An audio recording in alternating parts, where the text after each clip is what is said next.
Hello there, and welcome to Deep Sleep Seas. I'm so glad you found your way here tonight. Maybe the day left you feeling restless, or perhaps you're someone who finds comfort in the deep mysteries of the ocean rather than ordinary distractions. Either way, you've arrived at exactly the right place. You have nothing to do but let go. Let your breathing soften, your muscles release, and your mind drift into the blue waters we're about to explore together. Because tonight, we're descending into one of the ocean's most mysterious features: blue holes, vertical caves that plunge into darkness beneath tropical seas, circular portals in the seafloor that drop hundreds of feet straight down, ancient sinkholes filled with secrets from ages past. These aren't just holes in the ocean floor, they're time machines, natural archives that preserve records of climate, storms, and life dating back thousands of years. They're biological wonderlands hosting organisms found nowhere else on Earth, and they're geological marvels that reveal how our planet transforms across epochs of deep time. We'll drift through warm Caribbean shallows and peer into the deepest known marine cavern on the planet. We'll discover why some blue holes glow with life while others descend into toxic, lifeless darkness. We'll learn about the divers who explore these vertical caves and the scientists who unlock their secrets. And we'll understand why blue holes continue to draw explorers into their depths, sometimes never to return. Some of what you hear tonight may surprise you. The sheer depth of these formations, the strange creatures that thrive in their anoxic waters, the climate records hidden in layers of sediment at their bottoms. But mostly, I hope these stories settle over you, like the quiet waters of a sheltered lagoon, carrying you gently toward rest. Before we begin our descent, if you find these oceanic journeys helpful for sleep, consider subscribing so you won't miss future explorations. And if you're still awake enough, let me know where in the world you're listening from. I read every single comment. Now let your eyes close if they haven't already. Let the weight of the day dissolve, and let's descend together into the blue. To understand blue holes, we need to travel back in time, not decades or centuries, but tens of thousands of years into the past, to an Earth that would be almost unrecognizable to us today. Picture a world locked in ice, the last great glacial period, when massive sheets of frozen water covered vast portions of the continents. North America buried under ice 2 miles thick, Europe's landscape sculpted by glaciers that stretched from Scandinavia to the British Isles. So much water trapped in these continental ice sheets that the oceans themselves had dropped dramatically, revealing landscapes now hidden beneath hundreds of feet of seawater. During this time, roughly 20,000 years ago, at the height of the last ice age, global sea levels stood nearly 400 feet lower than they are today. Coastlines extended far beyond their current positions. The Bahamas were not scattered islands, but a continuous landmass. The Caribbean coastline stretched miles beyond its present shore, and in these exposed limestone landscapes, something remarkable was happening. Rain fell, just as it does today, but limestone is not like other rock. It's soluble, vulnerable to the patient work of slightly acidic rainwater. Water seeped into the ground, following cracks and weaknesses in the carbonate bedrock. As it trickled downward, it dissolved the limestone, carving pathways through the stone. Year after year, century after century, this process continued. Tiny passages became channels. Channels became tunnels. Tunnels opened into vast underground chambers. These weren't just caves in the conventional sense, though that's essentially what they were. These were vertical shafts, massive cylindrical caverns carved deep into the limestone bedrock by the relentless chemistry of water meeting stone. The process is called karst weathering, named after a region in Slovenia where such formations are especially common. It requires specific conditions. The rock must be carbonate, typically limestone or dolomite, which forms from ancient coral reefs and marine sediments compressed over millions of years. The climate must provide enough rainfall to sustain the dissolution process, and there must be sufficient time for the water to do its slow, invisible work. Inside these growing caverns, other formations appeared. As water dripped from ceilings, it left behind dissolved minerals. Drop by patient drop, these minerals accumulated into hanging columns of stone. Stalactites formed, growing downward from cave roofs like frozen waterfalls of rock, where water pooled on cave floors. Stalagmites rose upward. Some of these formations grew for thousands of years, recording the environmental conditions of their time in their chemical composition. The oxygen isotopes trapped in their structure, the trace elements incorporated from the groundwater, all of it a record, a memory written in stone. But caves don't remain stable forever. As chambers grew larger, their roofs became thinner. The weight of the overlying rock increased the stress on these thinning ceilings, and eventually, in moments that must have been thunderous, the roofs collapsed. Massive sections of limestone crashed downward, opening the underground caverns to the sky above. What remained were vertical shafts, cylindrical depressions in the landscape, sinkholes, in geological terms. Some measured just dozens of feet across. Others opened into circular pits hundreds of feet in diameter, plunging straight down into darkness. These formations stood dry, exposed to the air, decorated with the stalactites that had formed when they were sealed caves. And then the ice began to melt. As the Earth warmed, and the last ice age ended roughly 10,000 years ago, those massive continental glaciers began their slow retreat. The water they released flowed back into the oceans. Sea levels rose, gradually at first, then more rapidly. Coastlines retreated, valleys flooded, and those dry sinkholes, those collapsed cave systems in what had been limestone highlands, found themselves at the edge of an advancing sea. The ocean claimed them, filling them with salt water, transforming them from terrestrial caves into marine features. But they retained their essential character, their vertical walls, their great depth, their cylindrical shape. They became blue holes, named for the dark indigo color of their deep waters contrasting sharply with the lighter turquoise of the shallow seas surrounding them. This is how most blue holes formed. Not all, but the vast majority. Through a combination of ice age exposure, limestone dissolution, cave formation, roof collapse, and subsequent flooding as sea levels rose. Each blue hole is thus a kind of window into different epochs. The limestone itself formed from ancient reefs, perhaps hundreds of millions of years old. The cave structures developed during Ice Age low stands when the land was dry.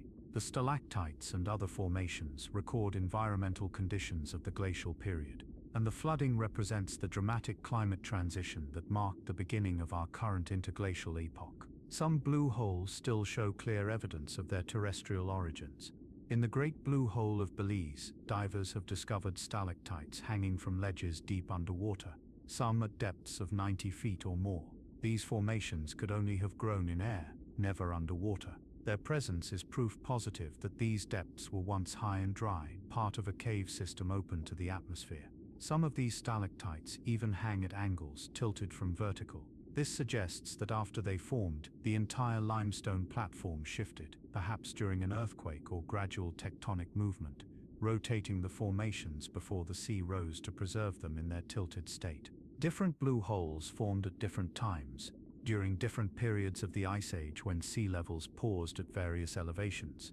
This created multiple ledges or shelves within single formations, each representing a distinct phase of development. The Great Blue Hole shows ledges at depths of roughly 70 feet, 160 feet, and 300 feet, each corresponding to a period when sea level stabilized at that elevation long enough for distinct erosional processes to create these horizontal platforms. Scientists can date these formations using various techniques, examining the stalactites and sediments to determine when they formed. Some blue holes show formation periods dating back 150,000 years or more, encompassing multiple glacial cycles. Not all blue holes are identical in origin. Some formed through slightly different processes. Certain blue holes developed not from roof collapse but from upward erosion, where dissolution occurred along the boundary between fresh groundwater and salt water intruding from the sea. This halocline, the interface between water of different salinity, is particularly corrosive. As these waters mixed and shifted, they dissolved the limestone, eating away at the rock in specific zones. Over time, this created voids and eventually openings. Other blue holes formed through progressive collapse from deep phrenitic zones, areas where the rock was saturated with groundwater. The voids created by dissolution in these deep zones eventually propagated upward through the overlying rock, leading to collapse and the formation of vertical shafts. Some formed at the margins of carbonate platforms, where fractures in the bedrock provided pathways for preferential erosion. The result is the same, a vertical opening in the seafloor, but the developmental pathway differed. Understanding these formation mechanisms matters because it helps scientists interpret what they find inside: the chemistry of the water, the structure of the walls, the sediments at the bottom. All of these features carry information about how the blue hole formed and what it has experienced across its long existence. Each blue hole is unique, shaped by its particular geological history, its location, and the specific conditions under which it developed. The formation process, though it occurred thousands of years ago, continues to influence blue holes today. The limestone walls are still subject to dissolution, especially at the halocline where fresh and salt water meet. This ongoing erosion can create horizontal tunnels extending from the main vertical shaft, sometimes reaching hundreds of feet in length. These side passages add complexity to the structure, creating maze-like systems that divers must navigate with extreme caution. The sediments that accumulate at the bottom of blue holes also continue to record environmental changes, adding new layers year by year, building an archive that scientists can extract and study. Blue holes are not common features. They require very specific conditions to form: the right type of rock, the right climate history, the right combination of sea level changes, and erosional processes. This is why they cluster in certain regions. The Bahamas, built entirely on ancient carbonate platforms, hosts hundreds of blue holes, perhaps more than anywhere else on Earth. The Yucatan Peninsula in Mexico, another vast limestone region, contains numerous examples. Belize, with its extensive barrier reef system built on carbonate bedrock, has several famous blue holes. The Red Sea, with its unique tectonic and climatic history, hosts distinctive blue holes. The South China Sea, particularly around the Paracel Islands, contains some of the deepest known examples. These regions share common threads: tropical or subtropical latitudes where warm waters promote carbonate deposition and reef growth, significant sea level variations during glacial interglacial cycles, enough time for the slow processes of dissolution and cave formation to carve their vertical architecture. Each blue hole that exists today is thus the product of extraordinary circumstances, a convergence of geology, climate, and time that produced these remarkable windows into the seafloor. They are rare, they are fragile, and they are absolutely irreplaceable as natural laboratories and historical archives. They stand as reminders of how dynamic Earth's surface truly is, how landscapes that seem permanent are in fact transient, shaped and reshaped by the patient forces of climate and chemistry working across timescales almost beyond human comprehension. Imagine you're floating at the surface of a blue hole, looking down. The first thing you notice is the color. The water around the blue hole, over the shallow reef or sand, glows with that brilliant turquoise characteristic of tropical seas. Light penetrates easily through these shallow waters, bouncing off the pale seafloor and reflecting back in shades of aquamarine and azure. But the blue hole itself appears dramatically different: dark, deep blue, almost navy in the very center. It's this stark contrast that gives blue holes their name. From above, especially from aircraft, they look like perfectly circular spots of dark sapphire set into a canvas of lighter blues and greens. That dark color tells you something important. It means depth. Light behaves differently in deep water. The wavelengths are absorbed progressively as depth increases. Reds disappear first, filtered out in the upper tens of feet, then oranges and yellows. By the time you reach significant depth, only blues and eventually violet remain, and even these are greatly diminished. In a blue hole, where the vertical drop might be hundreds of feet, the light that reflects back to your eyes has traveled down and back up through so much water that most wavelengths have been absorbed. What remains is that characteristic dark blue, the signature of great depth compressed into a relatively small area. Now imagine descending. You drop beneath the surface, beginning your journey downward. For the first several feet, conditions are familiar. Tropical seawater, warm, perhaps 80 degrees or warmer. Crystal clear visibility, often exceeding 100 feet. Sunlight streams down in shafts, illuminating the water in brilliant blues. Fish dart in and out, many of them species adapted to reef environments. Colorful wrasses, parrotfish, small groupers. Around the rim of the blue hole, coral formations cling to the limestone walls. Brain corals, elkhorn fragments, sea fans swaying in the gentle current. This is the oxygenated zone, the layer where life as we typically understand it thrives. But as you descend further, things begin to change. The water grows slightly cooler. The light dims progressively, and you start to notice something else. The water itself seems to change character. You've reached the halocline, one of the most distinctive features of many blue holes. This is the boundary between water masses of different salinity. Near the surface, the water might be purely marine, full-strength seawater with the typical salinity of the open ocean. But blue holes, especially those with connections to underground freshwater systems, often have a layer of brackish or even fresh water above a denser layer of salt water below. The halo climb creates a surreal visual effect. As you pass through it, the water seems to shimmer and distort, as if you're looking through layers of glass with different refractive properties. That's essentially what's happening. The light bends differently as it passes through water of different densities, creating a blurred, wavering boundary. Divers describe it as swimming through liquid glass. The change can be abrupt, occurring over just a few feet of depth, or more gradual, spread across several meters. The exact depth varies. In some blue holes, the halo climb sits just 20 or 30 feet down. In others, it might be 60 feet or deeper. This boundary is not just a curiosity, it's chemically significant. At the halo climb, where fresh and salt water mix, the chemistry becomes particularly aggressive toward the limestone walls. The mixing creates water that is especially effective at dissolving carbonate rock. Over thousands of years, this zone of enhanced erosion has carved away at the rock, often creating horizontal passages or notches in the walls. These side chambers can extend remarkable distances. In some Bahamian blue holes, horizontal tunnels stretch more than 600 feet from the main vertical shaft, all carved by the corrosive action of the halocline over millennia. Continue descending past the halocline, and you enter deeper waters. Here the temperature may drop further, though in tropical blue holes, it rarely becomes truly cold. But the chemistry shifts in more profound ways. Oxygen levels begin to decline. In the upper sunlit zone, photosynthetic organisms produce oxygen, and surface waters exchange gases with the atmosphere. But in the depths of a blue hole, cut off from both light and atmospheric exchange, oxygen becomes scarce. Some blue holes maintain oxygen throughout their depth if there's sufficient water circulation.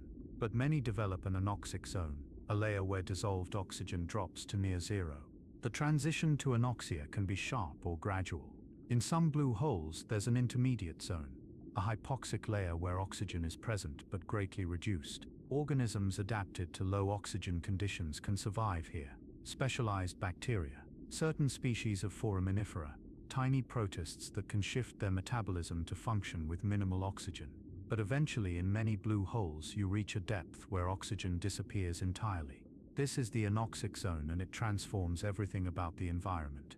In anoxic waters, the normal processes of decomposition change fundamentally. Without oxygen, aerobic bacteria cannot break down organic matter. Instead, anaerobic bacteria take over, organisms that use other chemical pathways to extract energy. Many of these pathways produce hydrogen sulfide as a byproduct, the same compound that gives rotten eggs their characteristic smell. In blue holes with strong anoxic zones, hydrogen sulfide can accumulate to remarkable concentrations. The water itself becomes toxic to most forms of life. In the Great Blue Hole of Belize, a 2018 expedition using submarines found a distinct layer of hydrogen sulfide beginning around 300 feet depth. Below this layer, the water was essentially lifeless. No fish, no visible invertebrates, just toxic water and the sediments at the bottom. The boundary between oxygenated and hydrogen sulfide-rich water forms what scientists call a chemocline, a chemical gradient as distinct in its way as the halocline above it. This chemocline is often visible. The hydrogen sulfide layer can appear slightly hazy or cloudy, colored by bacterial populations that thrive right at the boundary, organisms that can use both oxygen from above and hydrogen sulfide from below in their metabolism. The conditions in this deep anoxic zone are extreme.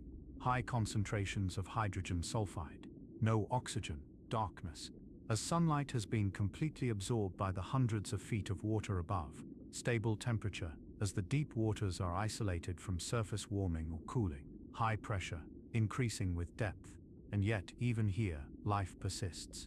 Specialized bacteria form the base of the community. Some are chemosynthetic, deriving energy from chemical reactions rather than sunlight. They oxidize hydrogen sulfide, using it as an energy source in much the way photosynthetic organisms use sunlight. Others engage in sulfate reduction, converting sulfate ions in the seawater into hydrogen sulfide, closing the cycle. These bacterial communities create their own ecological layers. Recent studies using DNA metabarcoding have revealed astonishing diversity even in the most extreme zones. One blue hole off the coast of Florida, Amberjack Hole, was found to contain water where nearly 60% of the microbial community consisted of Woes archaeota, a recently discovered group of archaea about which we still know relatively little. These organisms have been found in various extreme environments, but their high abundance in blue holes is remarkable. They appear to play important roles in cycling carbon and other elements in these isolated ecosystems. Other microbial groups thrive in different layers. Ammonia oxidizing archaea dominate in some intermediate zones. Various branches of proteobacteria fill specific niches. Sulfur cycling bacteria create distinct communities at the chemocline. And in some blue holes, microbial mats grow on the walls, thick layers of bacteria and archaea that create their own miniature ecosystems. These mats can be colorful, ranging from white to pink to green to deep brown, depending on the types of organisms present and the chemistry of the water surrounding them. For organisms that can see, the descent into a blue hole is a journey from brilliant light to absolute darkness. The human eye can detect light down to perhaps 600 feet in the clearest ocean waters, though any useful vision is lost far shallower than that. In a blue hole, practical darkness arrives much sooner, often within 100 to 150 feet, depending on water clarity and the angle of the sun. Below this, the environment is as dark as the deepest ocean trenches, even though the surface might be only a few hundred feet away. Any organisms living at these depths must either produce their own light through bioluminescence or live without vision entirely. The structure of the water column in a blue hole creates a kind of layer cake of environments. Each depth zone has its own characteristics, its own chemistry, its own temperature, its own biology. Scientists studying blue holes often describe them as vertically stratified ecosystems, where changes in depth create ecological boundaries as distinct as moving from one habitat to another on land. This stratification is stable over long periods because there's little mixing between layers. Unlike the open ocean, where currents and waves constantly stir the water, blue holes are often remarkably still, especially in their deeper portions. This stability is one reason why blue holes preserve such excellent records of past conditions. Sediments that settle to the bottom are not disturbed by currents or scoured by storms. They accumulate layer by layer, year after year, building an archive of environmental history. The organic matter that sinks from surface waters, dust blown in from nearby land, material washed in during storms, all of it settles to the bottom and is preserved in the anoxic conditions that prevent normal decomposition. To scientists, these sediment cores are like geological libraries containing information about climate, storm activity, sea level changes, and ecosystem dynamics stretching back thousands of years. But we're getting ahead of ourselves. Before we explore what secrets these sediments hold, let's visit some of the most remarkable blue holes on Earth, each with its own character and story. The most famous blue hole, the one that brought these formations to global attention, lies in the Caribbean Sea about 70 kilometers off the coast of Belize. The Great Blue Hole sits near the center of Lighthouse Reef, a small atoll rising from the deeper waters of the Caribbean. From above, it is nearly perfect in its circularity. A dark blue circle, measuring over 1,000 feet across, set within the lighter waters of the reef. It was Jacques Cousteau who brought the Great Blue Hole to worldwide fame in the early 1970s. He brought his research vessel Calypso to explore it, declaring it one of the top scuba diving sites in the world. His endorsement cemented its reputation.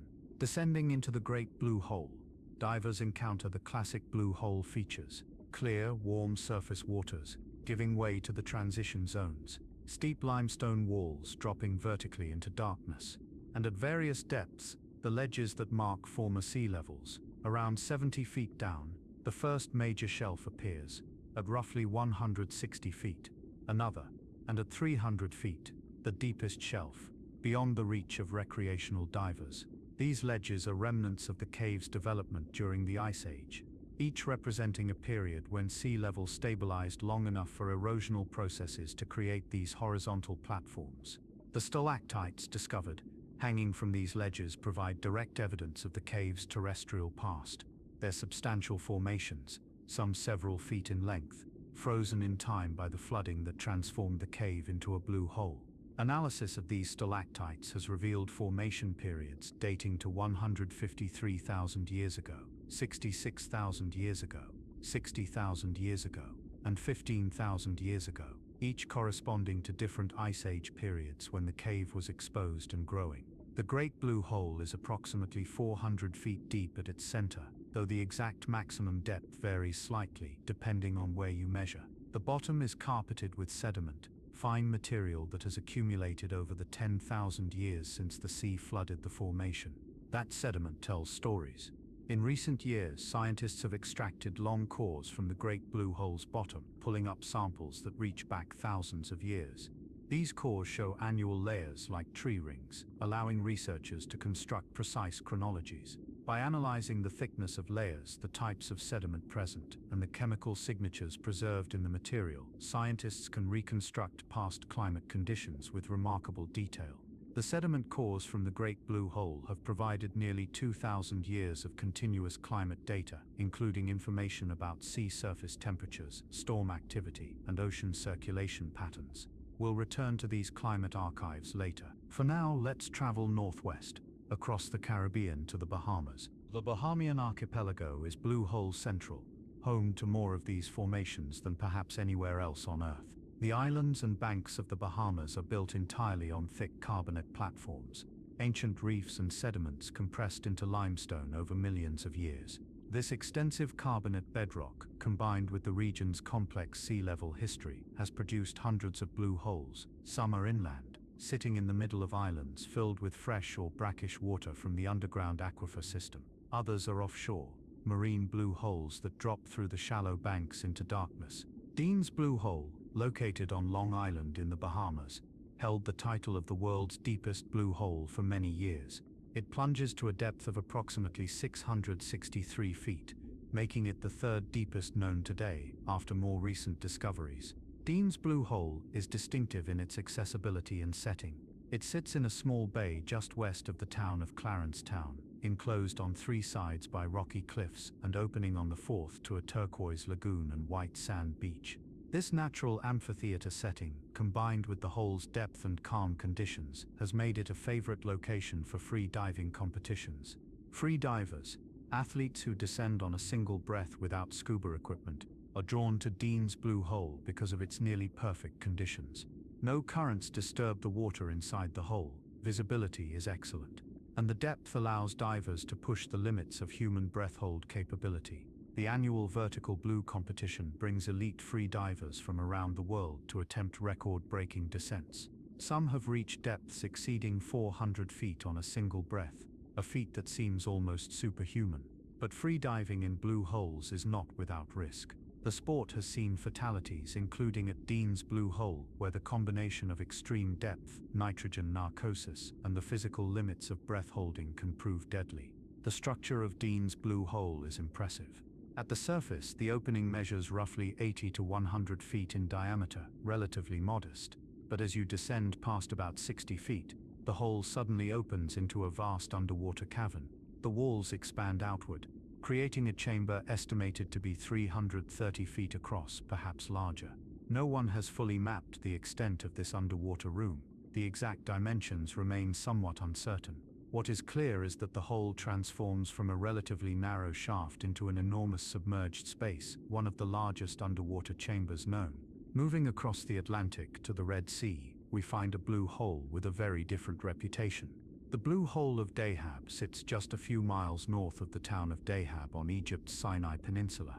It's accessible from shore, making it both popular and dangerous.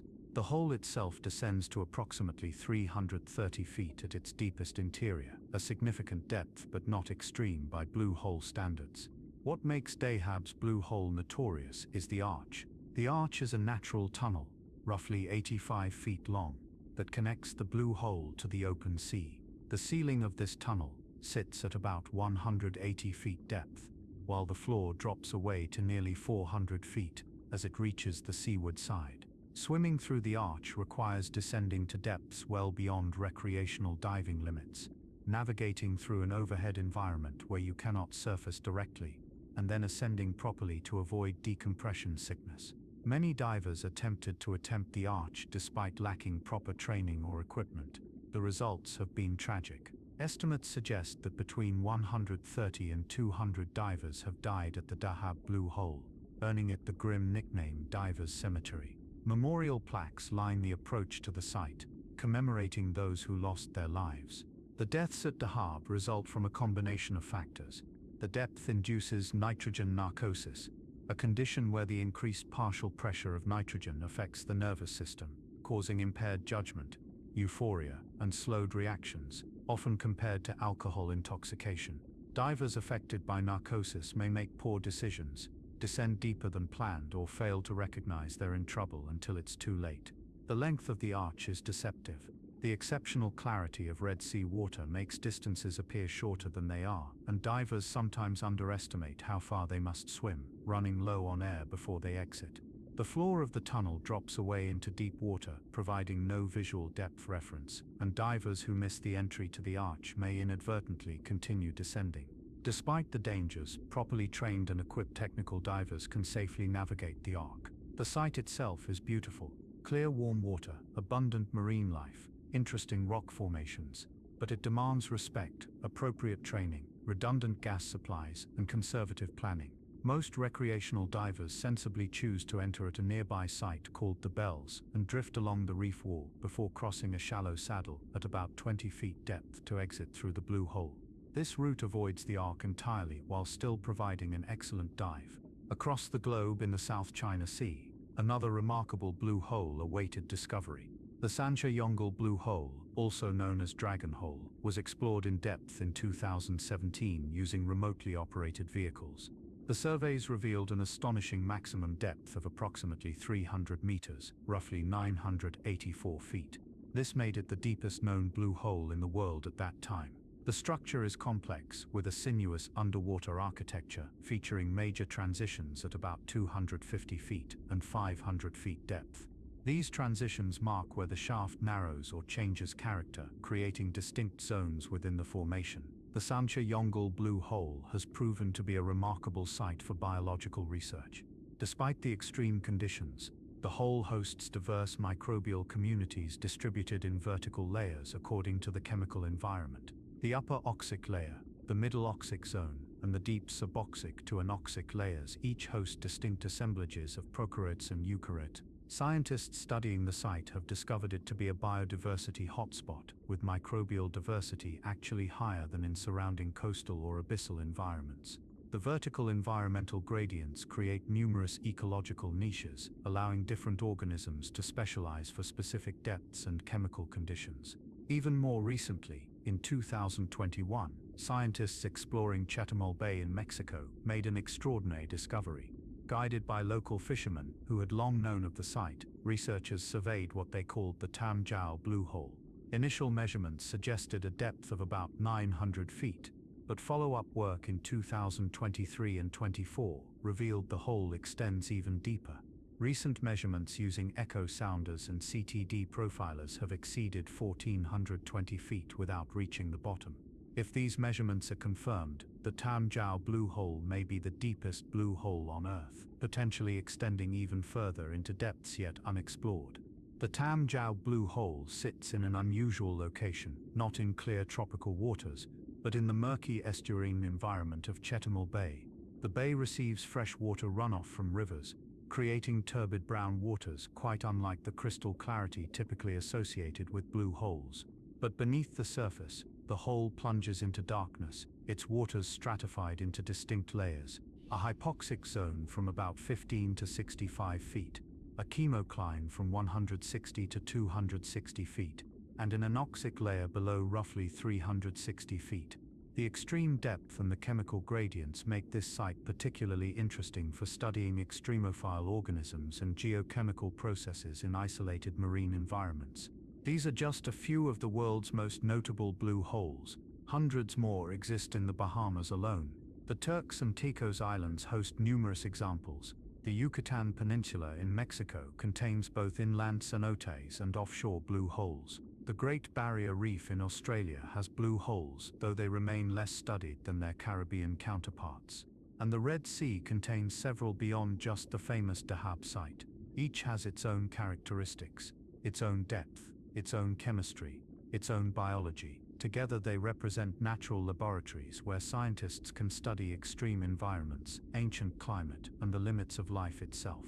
When you think of ocean biodiversity, you might picture coral reefs teeming with fish, forests of kelp sheltering sea otters, or the vast migrations of whales across open waters. Blue holes seem like they should be the opposite. Vertical shafts dropping into darkness, zones without oxygen, toxic hydrogen sulfide, dead ends cut off from the surrounding sea. They sound like marine deserts too extreme to support much life. But the reality is far more surprising. Blue holes are actually biodiversity hotspots, hosting 2 to 3 times greater diversity than many other marine environments, including coastal waters and even some abyssal regions. How can this be? The answer lies in the very feature that seems so hostile: the vertical stratification of the water column. Each layer, each distinct chemical zone, creates a unique ecological niche, and where there are niches, evolution finds ways to fill them. Consider the upper, oxygenated zone. This is the most familiar habitat, and it hosts communities similar to those on nearby reefs. Corals grow on the rim and upper walls. Wherever light reaches, sponges attach to the limestone. Fish patrol the edge, hunting smaller prey, or grazing on algae. Turtles sometimes visit, attracted by the calm waters and abundant food. Reef sharks may cruise the perimeter. Tarpon often hover in the shadows at intermediate depths, their silver scales catching what little light penetrates. But as you descend into the transition zones, the community changes. The organisms here must tolerate lower oxygen levels and shifting chemistry. Certain species of foraminifera thrive in these conditions. These are tiny protists, often with elaborate shells, that can shift their metabolism based on available oxygen. When oxygen is plentiful, they use aerobic respiration. When it's scarce, some species can store nitrate and use it as an alternative electron acceptor in their metabolism, a process called denitrification, normally associated with bacteria. This gives them an advantage in the fluctuating chemical gradients of blue holes. Nematodes, small roundworms, also flourish in blue hole environments. These organisms are predominantly non-selective detritivores, meaning they feed on organic matter regardless of its source. Many nematode species are tolerant of low oxygen or even completely anoxic conditions, allowing them to survive and thrive at depths where other organisms cannot. They concentrate at the lowest depths of blue holes, where organic matter accumulates on the bottom, creating what is essentially a food-rich zone that most competitors cannot access. This gives them an abundant resource base with minimal competition. The microbial communities are where blue holes truly shine in terms of diversity. Bacteria and archaea adapted to extreme conditions create complex biogeochemical cycles within the water column. In the oxic upper layers, cyanobacteria perform photosynthesis where light penetrates. Heterotrophic bacteria break down organic matter, consuming oxygen and producing carbon dioxide. Ammonia oxidizing archaea convert ammonia to nitrite, the first step in nitrification. In the hypoxic zones, organisms specialized for low oxygen conditions take over. Microaerobic bacteria that require only traces of oxygen. Facultative anaerobes that can switch between oxygen-based and oxygen-independent metabolism. Various proteobacteria fill specific niches based on the available chemical substrates. These organisms create dense structured communities where each species occupies a precise position in the chemical gradient. At the chemocline, where oxygen meets hydrogen sulfide, a particularly specialized community develops. Certain bacteria can use both compounds in their metabolism. They oxidize hydrogen sulfide, extracting energy from the chemical reaction while using oxygen as the final electron acceptor. This dual capability allows them to thrive right at the interface, creating thick bacterial mats or cloudy layers of suspended cells. These chemolithotrophs, organisms that get their energy from chemical reactions rather than light, form the base of a unique food web that depends not on photosynthesis but on the chemical energy stored in sulfur compounds. Below the chemocline, in the fully anoxic zones, life becomes even more specialized. Sulfate-reducing bacteria use sulfate ions from seawater as electron acceptors, producing hydrogen sulfide as a waste product. Methanogenic archaea may produce methane under certain conditions. Other bacteria ferment organic compounds, breaking them down into simpler molecules. These anaerobic metabolisms are ancient, dating back to Earth's early history, before oxygen became common in the atmosphere. In blue holes, these organisms persist in conditions that might resemble the early ocean, providing scientists with living examples of metabolism that dominated the planet billions of years ago. Some blue holes host organisms found nowhere else, endemic species that have evolved in isolation within a single formation.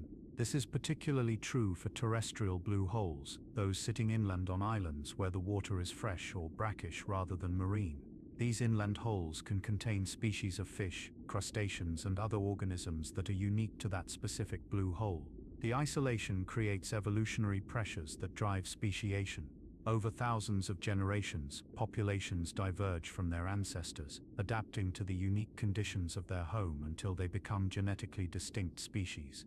Even in marine blue holes, the extreme conditions select for specialized organisms. Studies have described hundreds of new species of invertebrates from blue holes, with a large proportion being endemic to a single site. Tiny crustaceans adapted to life in permanent darkness. Gastropods with unusual metabolisms. Annelid worms specialized for anoxic sediments. Each discovery adds to our understanding of how life adapts to extreme conditions. The biodiversity extends beyond what we can see. DNA metabarcoding studies, which identify organisms based on genetic material in water or sediment samples, have revealed astonishing microbial diversity. In the Sancha-Yongle blue hole, researchers found that foraminiferal diversity was higher than in either coastal waters or deep abyssal environments. The vertical structuring of the community, with distinct assemblages at different depths, created numerous ecological niches that supported this diversity. Similar patterns have been found in other blue holes, suggesting that this high diversity is a general feature rather than an exception. Why does this matter? Beyond the intrinsic value of understanding Earth's biodiversity, blue holes serve as natural experiments in evolution and adaptation. They're isolated enough that populations evolve independently, yet similar enough across different locations that scientists can compare patterns. They host extremophile organisms whose metabolic capabilities might have applications in biotechnology. The bacteria that thrive in anoxic, sulfide-rich conditions might produce useful enzymes or compounds. The organisms that can tolerate huge variations in salinity might reveal strategies for dealing with environmental stress. Blue holes also connect to the study of astrobiology, the search for life beyond Earth. The conditions in deep blue holes, particularly the anoxic zones with high sulfide concentrations, might resemble environments on other worlds. Jupiter's moon Europa has a subsurface ocean covered by ice. Saturn's moon Enceladus shows similar conditions. These oceans likely lack photosynthesis, depending instead on chemical energy from geothermal vents or chemical gradients. Studying how life thrives in Earth's blue holes helps scientists understand what kinds of metabolisms might sustain life in alien oceans. The marine life surrounding blue holes also benefits from their presence. The unique chemistry creates nutrient fluxes that can stimulate productivity. Studies have found that nutrients cycle from the bottom sediments back into the water column, fueling primary production above the hole. This creates a positive feedback loop. Nutrients support plankton growth. Plankton supports small fish and invertebrates. These support larger predators. Some of the organic matter from this productivity sinks back to the bottom, is broken down by microbes, and releases nutrients again. This makes blue holes into oases of productivity on otherwise nutrient-poor carbonate platforms. Fishermen have long known this.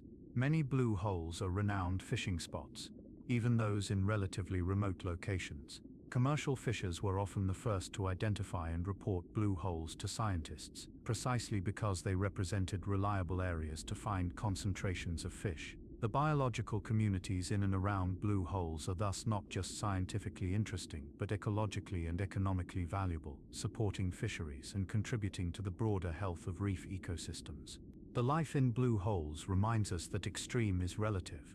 What seems hostile to us, lacking oxygen, filled with toxic chemicals, plunged in permanent darkness, is simply home to organisms adapted for those conditions.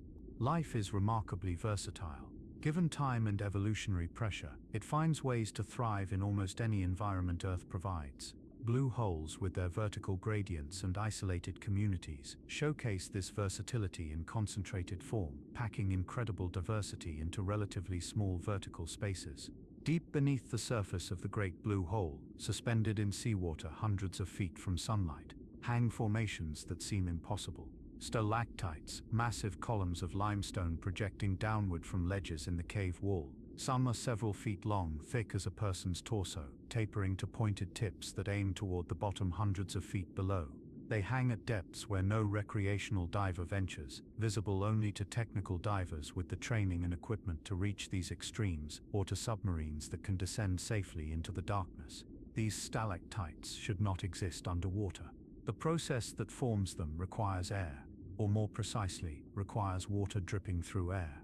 Rain seeps through soil and rock, dissolving carbon dioxide and becoming slightly acidic. This acidic water trickles into limestone caves, dissolving calcium carbonate. When the water reaches the cave ceiling and drips downward, it's supersaturated with dissolved minerals. As it hangs from the ceiling, exposed to air, carbon dioxide degasses from the drop. This changes the chemistry, causing calcium carbonate to precipitate out of solution. A tiny ring of mineral deposits around the drip point, then another, and another. Over centuries and millennia, these mineral rings build downward, forming the hanging columns we call stalactites. But the stalactites in the Great Blue Hole hang 90 feet underwater, some deeper still. They could not have formed there. The only explanation is that they formed in air, in a dry cave, and were later submerged when sea levels rose at the end of the Ice Age. This makes them extraordinarily valuable as geological evidence. Their mere existence proves that depths which now require significant diving equipment were once high and dry, part of an atmospheric cave system accessible to creatures that walked rather than swam. Scientists studying these formations have extracted samples, carefully removing small pieces for analysis. The chemistry preserved in the stalactites reveals information about the conditions when they formed. The ratio of different oxygen isotopes, oxygen-16 and oxygen-18, varies depending on temperature and the source of the water. By analyzing these ratios in successive layers of a stalactite, researchers can reconstruct past climate conditions, how cold or warm it was when each layer formed, whether the cave was experiencing wetter or drier periods. Even seasonal variations can sometimes be detected in the chemical signatures. Radiocarbon dating and uranium-thorium dating techniques allow scientists to determine when these formations grew. The stalactites in the Great Blue Hole show formation episodes, dating back over 150,000 years, spanning multiple glacial interglacial cycles. Some grew during the last ice age, roughly 15,000 to 20,000 years ago. Others date to earlier glacial periods, 60,000 and 66,000 years ago, and even to 153,000 years before present. Each period of growth represents a time when sea level was low enough that the cave was exposed, allowing stalactites to develop. Some of the stalactites hang at odd angles, tilted from true vertical by about 5 degrees.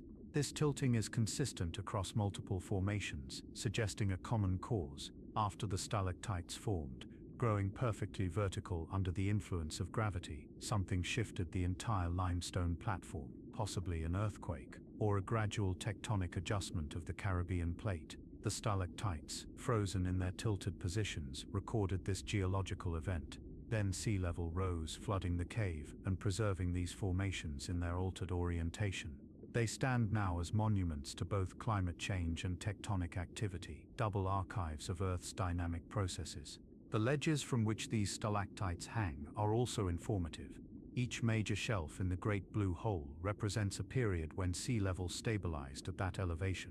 During ice ages, sea level didn't drop all at once. It fell in stages as ice sheets grew, paused when ice accumulation slowed, fell again during renewed glaciation. These pauses allowed erosional processes to work at particular elevations, carving horizontal shelves into the limestone. The three main ledges in the Great Blue Hole at roughly 70 feet, 160 feet, and 300 feet, correspond to three such pauses in sea level change. Dating the deposits on these ledges helps scientists understand the timing and magnitude of sea level variations.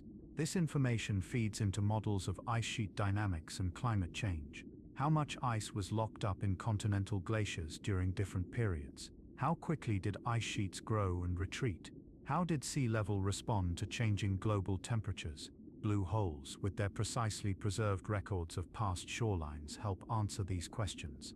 Beyond stalactites, other cave formations exist in blue holes. Stalagmites, which grow upward from cave floors where water drips, should theoretically be present as well, though they're less commonly reported, possibly because they're buried in sediment or less visually obvious. Flowstones, where mineral-rich water flows over cave surfaces and deposits layers of limestone, create smooth, undulating surfaces on some blue hole walls.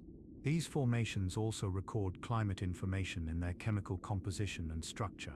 The limestone itself, the bedrock forming the blue hole walls, is ancient. Most blue holes are carved into reef limestone, the compressed remains of coral reefs and other carbonate-secreting organisms. This limestone can be millions of years old. The reefs that formed it grew during periods when the area was shallow tropical ocean, accumulating layer upon layer of coral skeletons, shell fragments, and carbonate mud. Over geological time, these materials were buried, compressed, and cemented into solid rock. Then ice ages exposed this rock to erosional forces, allowing caves to form. And finally, sea level rise created the blue holes we see today. So when you look at a blue hole, you're seeing a structure that spans immense timescales. The limestone bedrock, millions of years old. The cave formation, tens to hundreds of thousands of years old. The stalactites, thousands to tens of thousands of years old.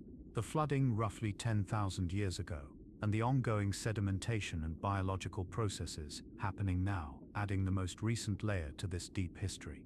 Blue holes are thus layered archives, geological palimpsests, where different eras are written over each other but remain readable to those who know how to interpret the signs.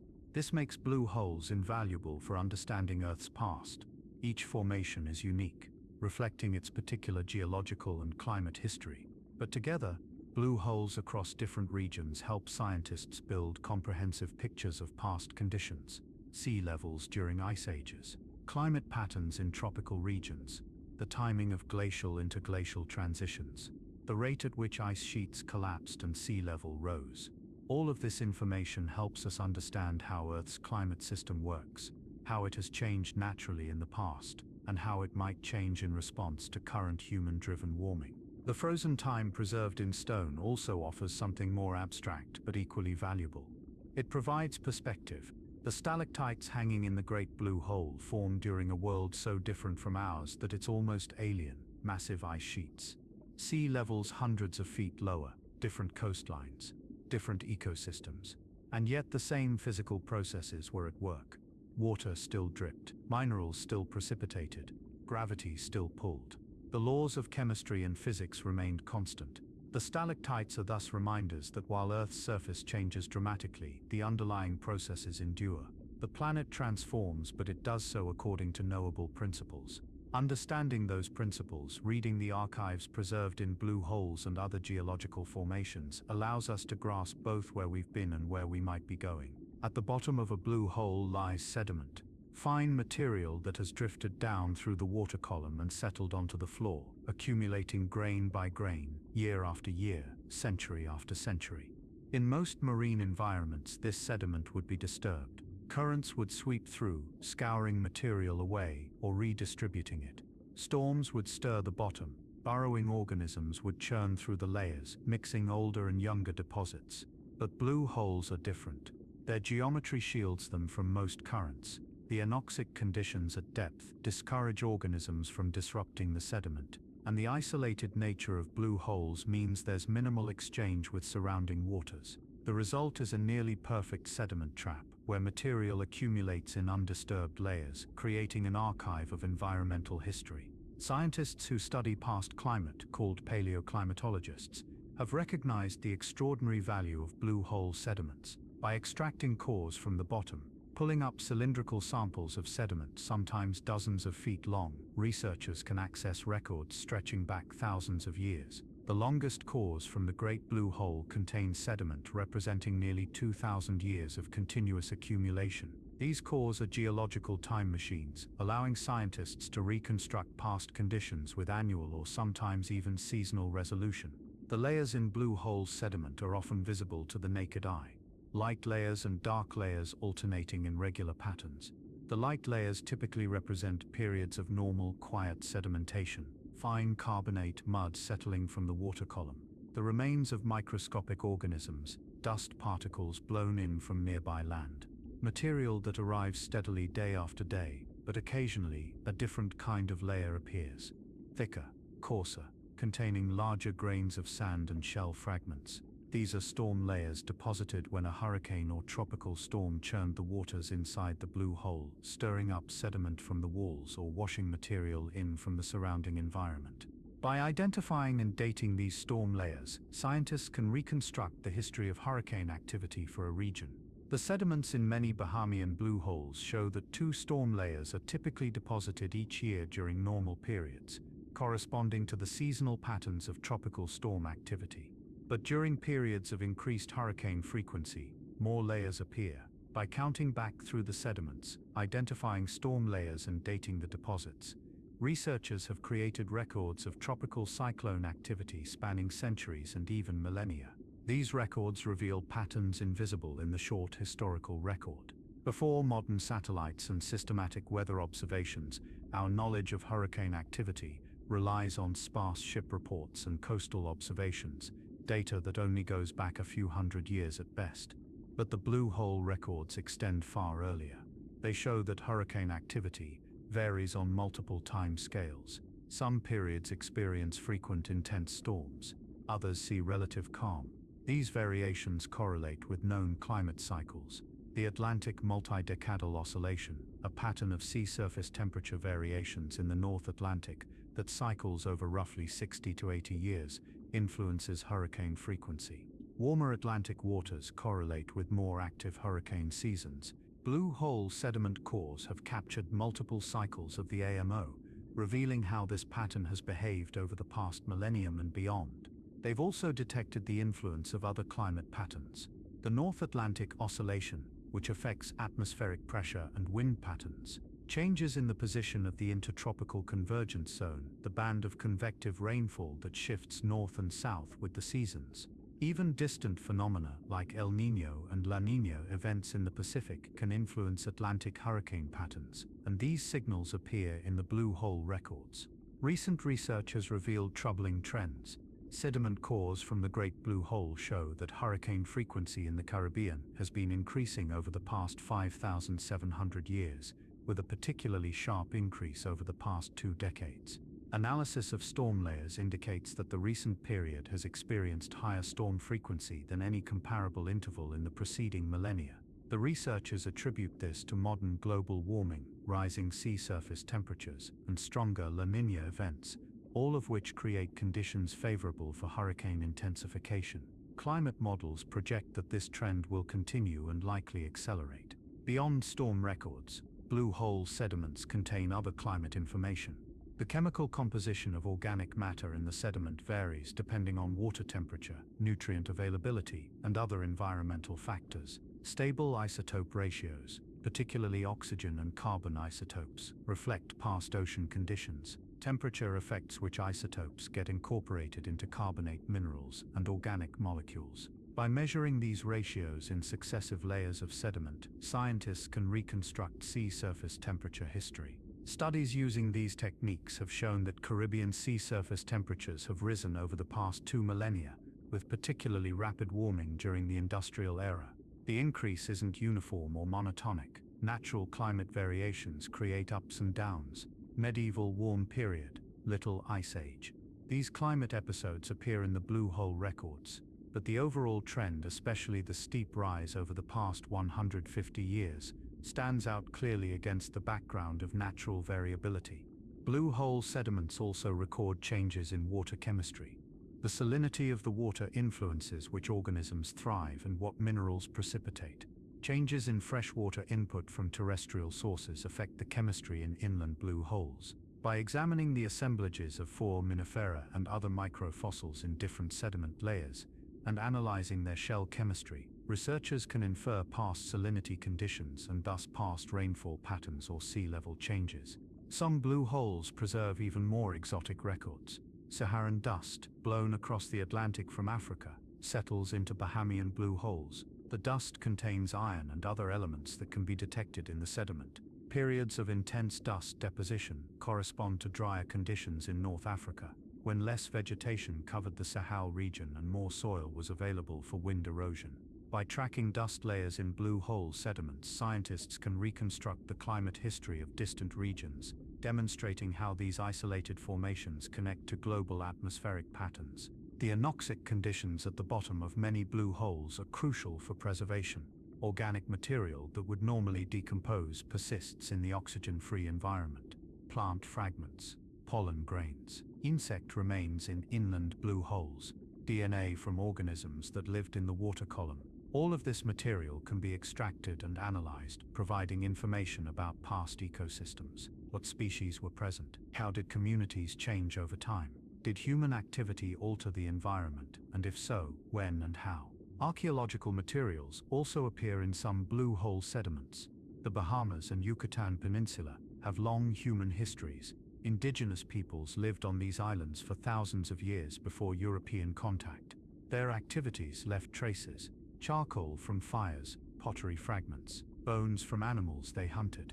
In some cases, human remains have been found in blue holes, individuals who either fell in accidentally or whose bodies were placed there intentionally, perhaps as burial practices. These materials, preserved in the sediments, provide windows into past human societies and how they interacted with their environment. The work of extracting and analyzing blue hole sediment cores is painstaking. Researchers must first locate suitable sites. Not all blue holes preserve good sediment records. Those with too much water circulation might not accumulate sediments effectively. Those that are too deep might be difficult to sample. Once a target is identified, scientists deploy coring equipment, typically from boats anchored over the hole. Long metal tubes are pushed into the sediment, using gravity or percussion to drive them down. When the tube is withdrawn, it contains a column of sediment preserving the layered structure. The cores are then carefully extracted, typically divided into sections, and transported to laboratories. Analysis involves multiple techniques: visual description and photography, to document the layering, X-ray imaging, to reveal internal structure without disturbing the core, subsampling to extract material for various tests, chemical analysis of isotope ratios, microscopic examination to identify microfossils and other particles, radiocarbon dating of organic material to establish chronologies, DNA extraction, and sequencing to identify past organisms. Each technique reveals different aspects of the record. Interpreting the results requires integrating multiple lines of evidence. A single measurement or observation might be ambiguous, but when different proxies converge on the same conclusion, confidence increases. If isotope data suggest warming, and microfossil assemblages shift toward warm water species, and storm layers become more frequent, all during the same time period, the evidence strengthens the interpretation of past climate change. This multi-proxy approach is standard in paleoclimate research, and blue holes are ideal for this work because they preserve so many different kinds of evidence in the same sediment column. The climate records from blue holes don't just satisfy scientific curiosity, they have practical implications. Understanding past hurricane behavior helps coastal communities assess risk and prepare for future storms. Climate models used to project future conditions can be tested against past climate episodes preserved in blue hole sediments. If a model correctly simulates past changes, we have more confidence in its projections for the future. And the long-term perspective provided by these records helps contextualize current changes. Are we seeing unprecedented warming and storm intensification, or variations within the range of natural climate variability? The blue hole archives help answer these questions. For most people, blue holes are beautiful from above and fascinating in concept, but they remain safely abstract, viewed from boats or aircraft, appreciated for their visual appeal and scientific value without direct engagement. But for some, the lure of the depths is irresistible. Technical divers, equipped with specialized training and equipment, descend into blue holes to explore their mysteries firsthand. Free divers, relying on nothing but a single breath and physical conditioning, push the limits of human physiology in these vertical shafts. And for both groups, blue holes represent some of the most challenging and dangerous diving environments on Earth. The dangers begin with depth itself. As a diver descends, pressure increases. Every 33 feet of seawater adds 1 atmosphere of pressure. At 100 feet, you're experiencing 4 times the pressure at the surface. At 300 feet, nearly 10 atmospheres. This pressure affects everything. It compresses gases in your body and equipment. It alters how gases dissolve in your blood and tissues, and it fundamentally changes how your body and brain function. Nitrogen narcosis is one of the first hazards divers encounter at depth. Breathing compressed air at increased pressure means breathing more nitrogen. This inert gas dissolves into the bloodstream and affects the nervous system, creating symptoms ranging from mild euphoria to severe disorientation. The onset typically begins around 70 to 100 feet depth, though individual susceptibility varies. By 130 feet, most divers experience noticeable effects: slowed thinking, impaired judgment, delayed reactions, a feeling of intoxication, often pleasant but dangerous. The euphoria masks the danger. Divers affected by narcosis often feel supremely confident, convinced they're thinking clearly even as their decision-making deteriorates. They might descend deeper than planned, ignore warning signs, make poor equipment choices, fail to monitor their air supply or decompression limits. This is particularly dangerous in blue holes where the floor drops away into darkness with no bottom visible. A diver who loses depth awareness might continue sinking, mesmerized by the blue void, until they reach depths where survival becomes nearly impossible. At the dark blue hole, this combination of depth and narcosis has proven deadly many times. The arch sits at roughly 180 feet depth at its ceiling. Divers must descend to this depth, possibly deeper if they drop too low, navigate through 85 feet of tunnel, and then ascend properly, all while managing the effects of nitrogen narcosis. The clarity of the water creates a false sense of safety. The tunnel looks shorter than its actual 85-foot length. The distance to the entry appears manageable, but underwater, affected by narcosis, divers often misjudge these distances catastrophically. Even if a diver successfully navigates the depth and narcosis, decompression sickness looms as the next threat. Nitrogen absorbed into tissues at depth must be eliminated safely during ascent. This requires slow ascent rates and stops at specific depths to allow off-gassing. The deeper you dive and the longer you stay, the more decompression you accumulate. A dive to 180 feet might require 30 minutes or more of staged decompression. Rush the ascent, and nitrogen bubbles form in the blood and tissues, causing decompression sickness. The bends, a painful and potentially fatal condition. The symptoms range from joint pain and skin rashes to neurological damage, paralysis, and death. Treatment requires recompression in a hyperbaric chamber, and the nearest chamber might be hours away. At Dahab, the nearest recompression facility is kilometers down a dirt road. The delay in treatment can mean the difference between full recovery and permanent injury or death. Many of the fatalities at blue holes result from divers attempting dives beyond their training, misjudging their gas requirements, succumbing to narcosis, and then dying either from running out of air or from ascending too quickly and suffering fatal decompression sickness. Technical diving addresses these hazards through specialized equipment and procedures. Instead of compressed air, technical divers use custom gas mixtures. Trimix, a blend of oxygen, nitrogen, and helium, reduces nitrogen narcosis at depth by replacing some nitrogen with helium, which has less narcotic effect. Nitrox, enriched air with higher oxygen and lower nitrogen content, reduces decompression requirements for certain depth ranges. Divers carry multiple cylinders, providing redundancy if one system fails and allowing for gas switches during the dive to optimize both bottom time and decompression. Dive planning becomes rigorous. Every aspect is calculated: maximum depth, bottom time, gas consumption rates, decompression schedules, contingencies for equipment failure or emergency. Technical divers operate in teams with strict communication protocols and mutual support systems. They practice skills repeatedly until they become automatic, so that even under stress or narcosis, critical procedures can be executed correctly. But even with training and equipment, blue holes remain unforgiving. The overhead environment means you cannot surface directly if something goes wrong. You must navigate back through passages or swim horizontally to find an exit. Equipment failures become far more serious when you're several hundred feet from the surface, under a rock ceiling, with no quick escape route. and the isolation of many blue holes means that rescue, if possible at all, might take hours.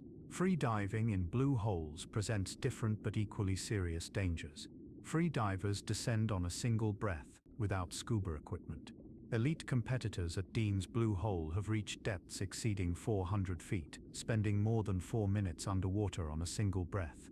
These feats require extraordinary physiological adaptation and psychological control, but they also court multiple lethal hazards. Shallow water blackout is perhaps the most insidious. As a free diver descends, increasing pressure compresses the air in their lungs, concentrating oxygen and maintaining consciousness. At depth, oxygen consumption continues. During ascent, pressure decreases, expanding the remaining air and diluting the oxygen. If oxygen partial pressure drops below a critical threshold, the diver loses consciousness without warning. This can happen during the final ascent, in shallow water where the diver might otherwise be safe, hence the name. An unconscious diver underwater drowns within minutes unless immediately rescued. Nitrogen narcosis also affects free divers at extreme depths, impairing judgment and coordination. And the physical stress of breath-hold diving, the buildup of carbon dioxide, the urge to breathe, the discomfort of pressure, all test the limits of human endurance. Several fatalities have occurred at Dean's Blue Hole despite safety precautions, sobering reminders that free diving, like technical diving, involves real risks. What drives people to take these risks? For scientists, the motivation is clear. Blue holes contain information and organisms found nowhere else. Studying them requires direct access, and that means diving. But for recreational divers and free diving athletes, the motivation is more personal: challenge, achievement, the desire to test oneself against difficult environments. The beauty of these underwater cathedrals, the incredible visibility, the sense of entering a hidden world, and perhaps something deeper. A fascination with the edge of human capability, a need to know how far one can go.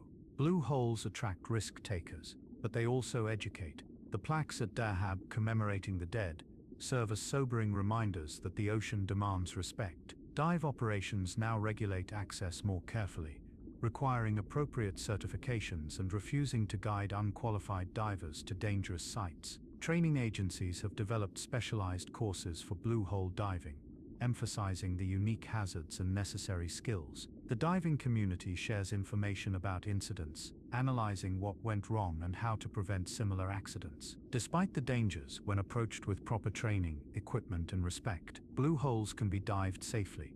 Thousands of dives occur each year in formations like Dean's Blue Hole and the Great Blue Hole without incident. The sites are spectacular. Enormous underwater spaces, crystal clear water, unique geological formations, marine life adapted to unusual conditions. For divers who prepare properly and stay within their limits, exploring a blue hole can be the experience of a lifetime, a journey into one of Earth's most extraordinary environments. But the deaths, the bodies that have been left at the bottom of some blue holes because recovery was too dangerous, the memorials at dive sites, all stand as permanent reminders. These are not forgiving places. The beauty masks hazards that can kill the unprepared, the unlucky, or the overconfident. Blue holes demand humility, preparation, and respect. They are gateways not just into darkness, but into environments where human life exists only through careful management of physiology, equipment, and risk. They are beautiful, fascinating, dangerous, and unforgettable. When Richard Branson and a team of scientists descended to the bottom of the Great Blue Hole in December 2018, they traveled in small submarines, vehicles capable of reaching depths far beyond human diving limits, while keeping occupants safe in pressure-sealed capsules. The expedition aimed to create the first complete three-dimensional map of the formation, and to investigate what lay at the very bottom, in the depths where anoxic conditions and toxic hydrogen sulfide rule. The descent through the water column revealed the layered structure in vivid detail. The upper zone, bright with sunlight, teeming with reef fish and small sharks. The transition through dimming light, the halo cline shimmering. And then, around 300 feet depth, they encountered the hydrogen sulfide layer. Visibility dropped as they passed through the cloudy chemocline, the boundary between the oxygenated waters above and the toxic anoxic zone below. Beyond this layer, the environment changed utterly. No life, no fish, no visible invertebrates, just dark water, and the occasional glimpse of the limestone walls continuing downward. The water chemistry shifted from life-supporting to life-excluding. High concentrations of hydrogen sulfide, near zero oxygen, and at the bottom, roughly 400 feet down, sediment. Fine material that had accumulated over millennia, but also something unexpected: trash. The scientists found a plastic bottle, a 2-liter Coke bottle, incongruous in this ancient formation. They found a lost GoPro camera, dropped by some diver years before. And they found human remains, 2 bodies, divers who had descended into the blue hole and never returned. The expedition notified Belize authorities, but the decision was made to leave the bodies in place. Recovery would be extremely dangerous, requiring technical divers to descend into the toxic zone, and the bodies had already become part of the environment. They remain there now, silent reminders of the risks that blue holes pose. The discoveries illustrated both the value and the problems of blue hole exploration. The value: precise mapping of the structure, documentation of the hydrogen sulfide layer and its depth, verification that below the chemocline, the environment is essentially sterile, too toxic for complex life. Sediment samples collected for analysis. The problems: even remote blue holes are not isolated from human impact. Pollution reaches them. Divers push into them without adequate preparation. And the very features that make them scientifically valuable also make them vulnerable. Other expeditions to other blue holes have yielded similar insights. In 2019, researchers from Mote Marine Laboratory, Florida Atlantic University, Georgia Institute of Technology, and the U.S. Geological Survey explored Amberjack Hole off the coast of Florida, using both divers and a benthic lander, a framework holding scientific instruments that could be deployed to the bottom. The lander, weighing over 600 pounds with its equipment, sat on the seafloor for extended periods, measuring water chemistry, collecting sediment samples, and documenting microbial communities. The data revealed that Amberjack Hole, like other blue holes, hosts stratified microbial communities with distinct assemblages at different depths. The upper waters contained typical marine microbes. The middle hypoxic zone showed organisms adapted to low oxygen, and the bottom anoxic layers were dominated by specialized archaea, particularly Wo's archaeota, making up nearly 60% of the community in some samples.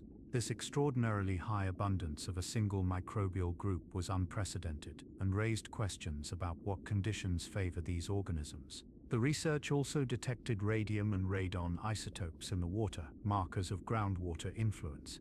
This suggested that blue holes are not isolated from subsurface aquifer systems. Water may flow between the aquifer and the blue hole, creating chemical and biological connections. If true, this has implications for understanding contaminant transport, groundwater-ocean exchange, and even coastal water quality. Blue holes might serve as windows into the hidden world of subsurface hydrology.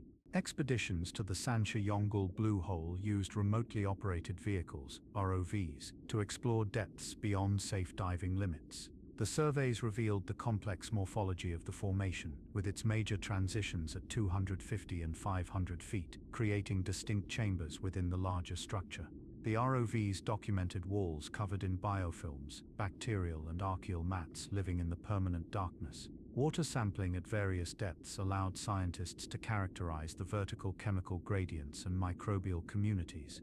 These technological approaches, submarines and ROVs and benthic landers, allow exploration of blue holes in ways divers cannot match. They provide safety, eliminating the physiological risks of depth and toxic gases. They enable longer observation periods, with instruments recording data continuously.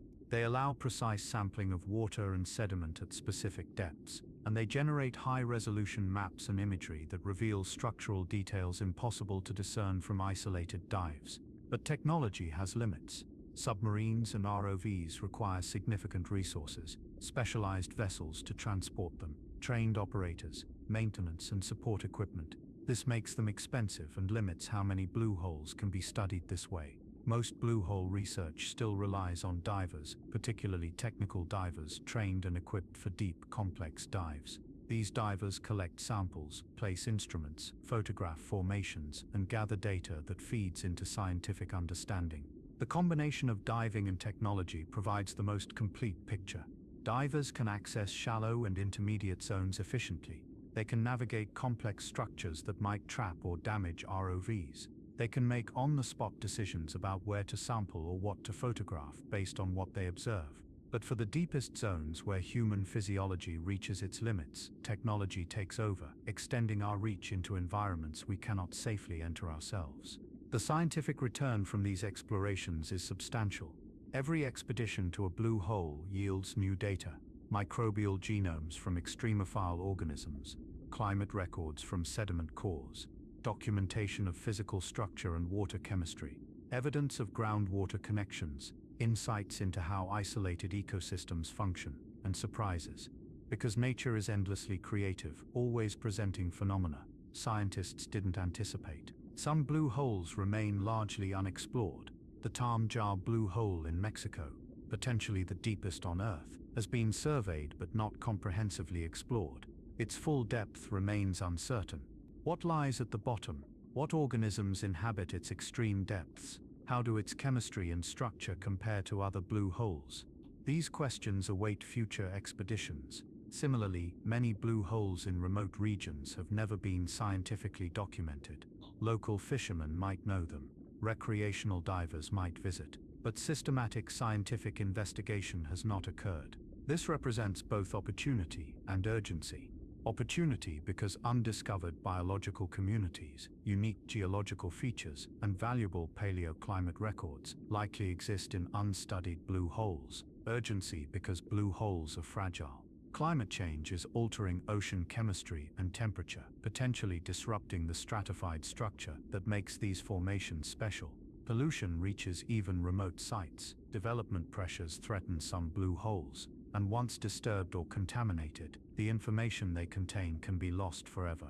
Conservation efforts are underway. Belize has made the Great Blue Hole and surrounding Lighthouse Reef part of a UNESCO World Heritage Site, providing legal protection. The Bahamas has begun designating blue holes as protected areas, restricting activities that might damage them. Mexico, Saudi Arabia, and other nations are recognizing the value of their blue holes and implementing management plans. These efforts balance preservation with access, allowing responsible tourism and research while preventing destructive activities. The scientists who explore blue holes speak of them with a mixture of awe and respect. These formations are windows into Earth's past and present. They preserve climate records spanning millennia. They host organisms found nowhere else. They demonstrate life's adaptability to extreme conditions, and they connect us to processes and timescales far beyond human experience. Each expedition adds to our understanding, but also reminds us how much remains unknown. The ocean holds countless mysteries, and blue holes rank among the most intriguing. As you drift towards sleep, let's bring our journey to a gentle close. We've descended through the water column, layer by layer, from sunlit shallows into darkness. We've traveled back in time to ice ages. When these formations were dry caves, we've met the organisms that thrive in extreme conditions. We've seen the climate records written in sediment and stone. We've understood the dangers and the discoveries, the beauty and the science, the known and the unknown. Blue holes are more than just geological features. They're connections between past and present, between land and sea, between surface and depth, between what we know and what we're still learning. They remind us that Earth is dynamic, always changing, shaped by forces operating on timescales from seconds to millions of years. The same planet that produced vast ice sheets and exposed these limestone landscapes now bathes them in warm tropical seas. The caves carved by patient rainwater now trap layers of information that help us understand our current moment. And in their isolation, their vertical structure, their extreme conditions, blue holes demonstrate something profound about life. It persists, it adapts, it finds ways to thrive in environments that seem impossible. From the bright surface waters to the toxic anoxic depths, organisms have carved out niches, evolved specialized metabolisms, and created communities. Life, given time and opportunity, fills every available space. For us, as we rest, there's something calming in this. The knowledge that processes larger than ourselves are constantly at work. The ocean breathes, sediments accumulate, organisms adapt. The planet turns, and we for this moment can simply let go. Let the weight of the day dissolve like limestone in rainwater. Let our thoughts drift down through clear blue water. let ourselves sink gently into sleep. Perhaps you imagine yourself floating at the surface of a blue hole, warm water supporting your body, the sun warm on your face. Looking down, you see the color deepen from turquoise to sapphire to navy. But you don't need to descend, you can simply float, perfectly buoyant, perfectly safe, suspended between sky and depth. The water is calm, the visibility infinite, and there's nothing you need to do. Just drift, just breathe, just rest. Or perhaps you imagine yourself on the seafloor, outside a blue hole, in the shallow lagoon, where sand gleams white and water flows gently over the bottom. The blue hole is nearby, a circular darkness in your peripheral vision, but you're not drawn to it. You're content here in the light, watching small fish dart between coral heads, feeling the slight current, existing in this simple moment. The ocean is vast, blue holes are rare, and you've spent this time learning about them, adding to your understanding of how extraordinary our planet is. The vertical caves that drop into darkness, the ancient stalactites hanging in flooded chambers, the microbial communities thriving without oxygen, the climate records spanning millennia, the divers who explore, the scientists who study. All of it is real, all of it exists scattered across tropical seas. If you're still awake, you might want to explore another topic tomorrow, another aspect of the ocean's mysteries. But for now, it's time to let these thoughts fade. Let the blue holes recede into the background. Let the ocean, vast and patient, continue its eternal rhythms without your attention. You've journeyed into the depths, and now it's time to return to the surface, to the light, to rest. Your breathing is slow. Your body is heavy. The details of blue holes, the names of formations, the scientific findings, all of it begins to blur and soften. What remains is the feeling, the calm of clear water, the beauty of dark blue circles in turquoise seas, the sense of connection to deep time and distant places, and the simple, perfect rest that comes from letting go of thought and drifting into sleep. The ocean continues. The blue holes remain. The sediments accumulate. The stalactites hang in darkness. The microbes cycle their chemistry. The climate record grows longer, and you floating in your own still water can simply rest. Nothing to solve, nothing to understand, nothing to do. Just drift, just sleep. If you happen to still be awake, you can always return to explore more ocean mysteries. But the blue holes will wait. They've waited thousands of years. They can wait one more night. For now, let the darkness embrace you as it embraces the depths of these formations. Let the pressure of the day dissolve. Let the weight lift. Let the blue waters of sleep carry you gently away. The journey into blue holes, like all journeys, eventually ends. But the ocean, the great blue expanse that covers most of our planet, continues. And within it, scattered like jewels, these circular portals into Earth's history remain, quiet, dark, beautiful, filled with secrets, waiting for the next explorer, the next scientist, the next person curious enough to peer into their depths and ask what they reveal. You've learned their secrets tonight. Now let them go. Let the blue holes sink back into the ocean. Let the ocean sink back into the planet. Let the planet turn beneath you, and let yourself turn inward, toward rest, toward dreams, toward the quiet darkness that brings renewal. Sleep well. The ocean is patient. The mysteries endure. And tomorrow, if you wish, there are always more wonders to explore. But tonight, there is only this: the gentle darkness, the warm water, the slow drift downward into rest. Let yourself sink. Let yourself float. Let yourself simply be. Good night.